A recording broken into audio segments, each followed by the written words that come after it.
All right, let's do our turkey dinner Kong. Let me grab a Kong.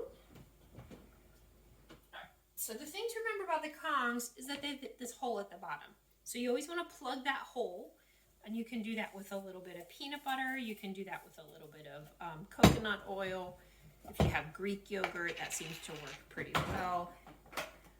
And you might need to freeze it. The other thing you can do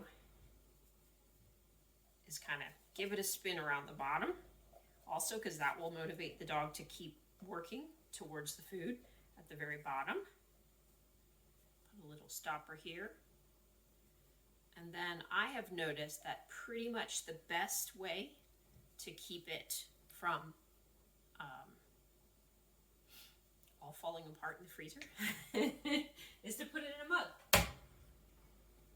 And that's how I put it in the freezer, okay? So I'm gonna put my high value stuff on the very bottom. In this case, we're using some ground turkey. I'm gonna save a little tiny bit for the top too. And then I'm gonna put in some green beans. Green beans can be given to them fresh or frozen.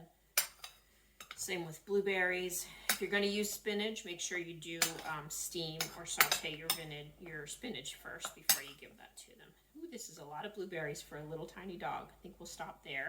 A little bit more of the bison. And then I'm going to top that with a little bit of kibble.